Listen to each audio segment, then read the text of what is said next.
Martí Batres, ¿qué opinan? Buen día. Buen día, pues considero que es un acontecimiento histórico, positivo.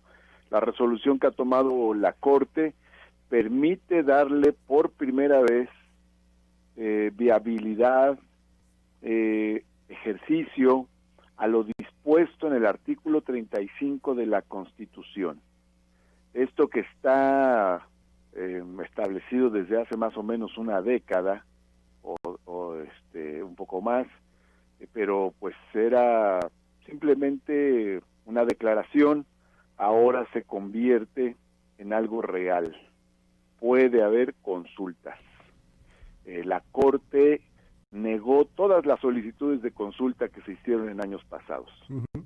2 solicitudes de consulta sobre el petróleo y otras 2 consultas otras solicitudes sobre otros temas, sobre la representación plurinominal en la Cámara de Diputados y otra cosa más. Uh-huh. Todas las negó la Corte. No hubo posibilidad de consultas en el pasado, cuando era tan importante la consulta sobre la reforma energética, pero ahora la Corte se ha abierto. La Corte ha jugado un papel positivo, no de dique, no de obstáculo, no de candado, sino un papel facilitador de la democracia participativa. Incluso en aquello que consideró que jurídicamente no era adecuado en la pregunta que se le planteó, la Corte hizo el ajuste necesario. En lugar de rechazar, la Corte modificó, lo cual habla de una postura proactiva de la Suprema Corte para garantizar el ejercicio de un derecho ciudadano establecido en la Constitución para la intervención uh-huh. de la ciudadanía, la intervención del pueblo en ciertos temas de gran interés nacional que la propia Constitución permite puedan ser abordados también, no solo por los órganos de representación política, sino por el ciudadano común. Oye, pero dime algo, Martín, te interrumpo aquí por un momento, perdón, sí, pero no, hay mucho crítico que señala, esto parece más bien político. Platicábamos con Luis Carlos Ugalde hace un rato, platicamos también con Raúl Carrancá, estamos tratando de tener la mayor cantidad de voces, porque cuando dice la Corte en este replanteamiento de preguntas, ¿qué hacemos? Se lo preguntaba Carrancá, te lo pregunto a ti. A ver, ¿estás de acuerdo o no en que se lleven a cabo las acciones pertinentes con apego al marco constitucional legal para emprender un proceso de esclarecimiento de las decisiones políticas? Híjole, son un buen. Votar a favor del FOBAPROA puede ser una decisión política. El asunto de ordenar la masacre de Corpus es una decisión política. ¿Quién fue el que lo hizo, por ejemplo? Sí. Pero al mismo tiempo también no haber hecho nada en la toma de CNI Canal 40 cuando Vicente Fox dijo, ¿y yo por qué? Es una decisión política. O sea, hay como que muchas cosas, y actores políticos pues son un buen.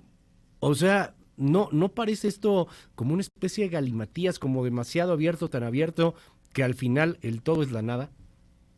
No, yo creo que está bien, porque finalmente, como dijo el doctor Carrancá hace un momento, es mejor que quede abierto y no que tenga nombres específicos.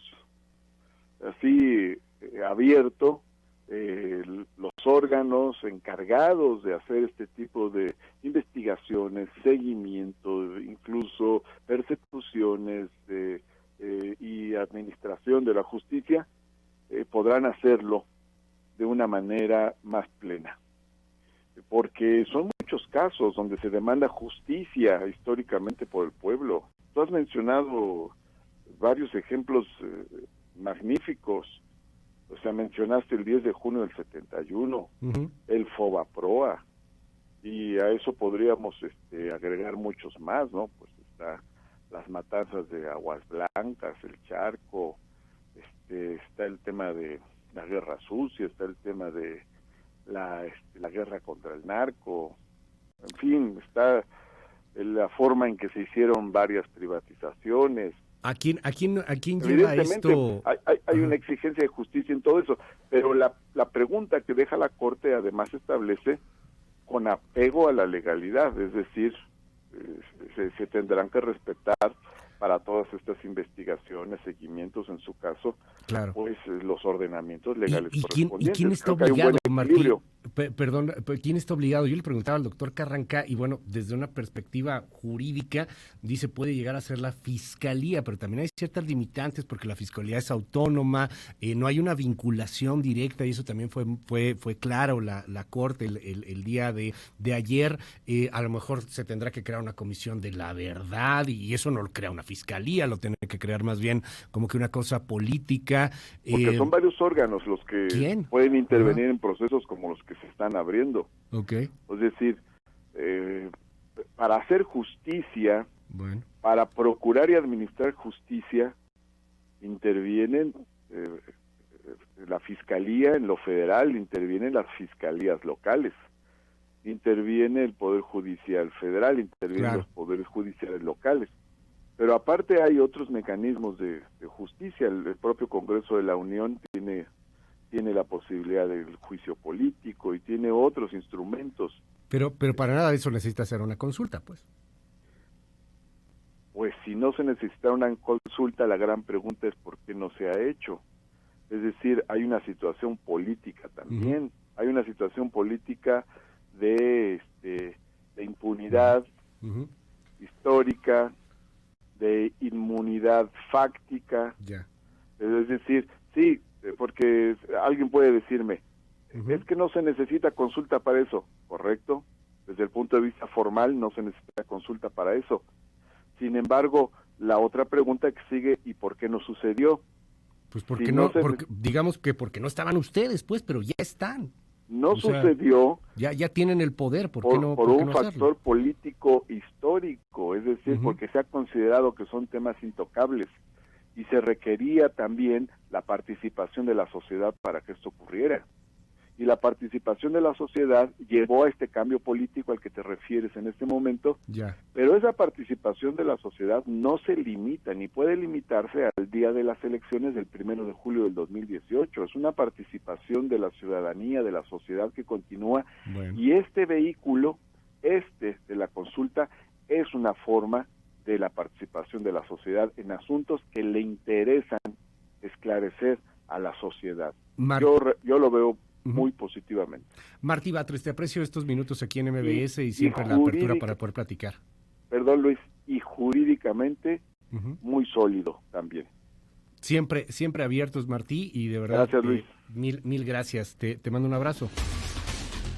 Ya se me fue ahí Martí Batres. Bueno, gracias, Martí. Y le aprecio mucho a Xóchitl Gálvez también. Ahora sí que le hemos tratado de tener lo más equilibrado este espacio. Empezamos con Luis Carlos Ugalde, expresidente del INE, para tratar de conocer pues cuáles son las implicaciones políticas, legales, inclusive del tema. Hablamos con un jurista como es Raúl Carranca. Hay juristas que opinan también desde otra perspectiva. Quisimos hablar con Raúl Carranca en esta ocasión. Hablamos con Martí Batres y cerramos Xóchitl Gálvez. Gracias por la comunicación en esta mañana. ¿Cómo estás? Luis, mucho gusto en saludarte. La verdad, desconcertada, pero bueno, finalmente aquí se han hecho rifas de un avión que no se rifó y que no se vendió. Hoy vamos a hacer una consulta a los expresidentes, que no es una consulta a los expresidentes, es sobre si juzgamos o no a los actores políticos, así es que podríamos juzgar a los que participaron en la acta de independencia o en la expropiación petrolera o el fraude electoral de Manuel Bartlett. Es tan amplio lo que se puso ahí que va a acabar en la nada. La justicia no se consulta. Yo diría a Martí Batres, pues la verdad es que lo que le han faltado al presidente son agallas para romper el pacto de impunidad que hizo con Enrique Peña Nieto, porque es el expresidente más reciente, donde ya hay pruebas de sus presuntos delitos, ¿no? El caso de Odebrecht, yo estoy segura que el presidente de la República tenía conocimiento de lo que ahí estaba pasando, pero decidió usar una figura de testigo colaborador para minimizar, y cuando se conocen los casos de su hermano Pío López Obrador de corrupción, pues mejor le baja el tema, ya no es el juicio del siglo, ya no ha hablado de él. ¿Por qué? Pues porque su hermano estaba cometiendo también un delito. Entonces, pienso en lo personal que la Corte se excedió, tan se excedió que cambió el objeto de la consulta para declararla constitucional y luego modifica la pregunta, ¿no?, para no violar derechos humanos, y yo pienso que la Corte no tiene esas facultades. Mi pregunta es más, yo propongo que esos 8,000 millones de pesos se los recorten a la Corte. ¿Eso es cuánto? Para que se pague esa consulta que se va a hacer. Ah, sí, ¿cuánto va a costar? 8,000 millones de pesos. Entonces, no manches. pues ya que estuvo tan solícita lo que dijo el presidente, pues ahora que ponga Perdón, dinero. ¿Va a costar 8,000 millones de pesos? 8,000 millones de pesos. Puede ser que a lo mejor menos. ¿8,000 millones de pesos? Sí. Eso es lo que dijo el INE que podría costar esta consulta, porque hay que hacer... Sí, pero es que tienes que hacer las boletas, es como una elección al final. Es otra elección. Ahora, ahí vamos tu servidora presentó una propuesta de una consulta que también los de Morena decían que era inconstitucional, y con este principio pro persona, que eso sí me encantó de lo que hizo la Corte, creo que hay cosas rescatables del debate, pues ojalá resuelvan el caso de la guardería ABC, con ese principio pro persona, resuelvan muchos casos que están pendientes en la Corte, y te aseguro que ahí no van a aplicar el principio pro persona. En el caso de nosotros, no veo que Morena se niegue en el Senado a que se consulte si le damos un apoyo a las personas que han perdido su empleo. El presidente dice que está bueno que el pueblo participe. Bueno, pues vamos preguntándole a la gente si está de acuerdo que haya un apoyo por parte de este gobierno a todas aquellas personas que han perdido su empleo por la pandemia o que han visto reducidos sus ingresos. Ahí van a decir que no, porque se consulta presupuesto y esa sí es violatoria de la consulta.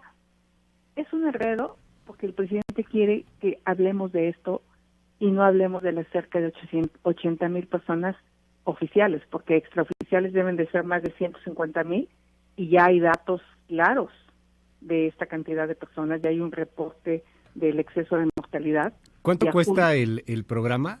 El de, o sea, a ver, el tema que propone, porque al final de cuentas es una iniciativa, que también trae muy fuerte el PAN, el del ingreso básico universal y que se reparta ayuda también entre quien ha perdido empleo. ¿Cuánto cuesta? Tenían un promedio. El más amplio, que sería que todos los mexicanos en edad de trabajar tengan un ingreso mínimo para vivir, 600,000 millones de pesos. Eso sería como el derecho a todos. 600,000 millones de pesos. Exacto. No, está muy caro, Xochitl, sale más barato 8,000 millones una consulta. Ese es el más amplio. Ajá. El más concreto, de los que han perdido su empleo y los que han visto reducidos sus ingresos, son cerca de 50,000 millones de pesos. Reduciéndole dinero a la refinería de Dos Bocas, al Tren Maya, a muchos caprichos, podríamos en este momento sacar los recursos. 50,000 millones de pesos sí son factibles, es más, se podrían usar de todo ese dinero que está quitando en los fideicomisos y que no sé dónde va a ir a parar, porque va a ir a parar a algún lado, y darle hoy a las personas que no tienen para comer hoy, porque no tienen empleo, porque no hay empleo, y dice el presidente, en 5 o 6 meses, ¿qué van a hacer estas personas en 5 o 6 meses? Deben la renta, deben las tarjetas, no consiguen empleo. Es una cosa de dolor lo que están viviendo. ¿Quiénes? Clase media, que tenía empleo, que históricamente ha trabajado, y que no. Entonces, yo creo que la Corte sí se excedió, sí se dobló, con todo respeto. Hay ministros que mis respetos, y la Corte decidió ser un actor político, por lo tanto también puede ser juzgada en un futuro por esta decisión que tomó, ¿no? Pues sí, ahí está el precedente abierto y también podría ser juzgado el presidente López Obrador en un futuro si llega otro grupo y también si empezamos con estas teorías políticas de los péndulos, de las extremas, de las izquierdas y las derechas, pues ahora sí que igual y le toca a todos. No, a ver, ya que presenten las denuncias hoy, el presidente está obligado a presentarlas. Si tiene elementos, y yo creo que de Enrique Peña Nieto tiene muchísimos, pero lo que no tiene es valor. Esa valentía valiente la perdió el día que llegó a la presidencia. Yo he presentado 9 denuncias, que él presente una por un delito grave que haya cometido el expresidente de la República y empecemos a hacer justicia. Bueno, Xóchitl Gálvez, te aprecio mucho la comunicación estos minutos aquí en MBS. Gracias, Xóchitl, abrazo. Senadora del Partido Acción Nacional, Xóchitl Gálvez, 8:40 minutos.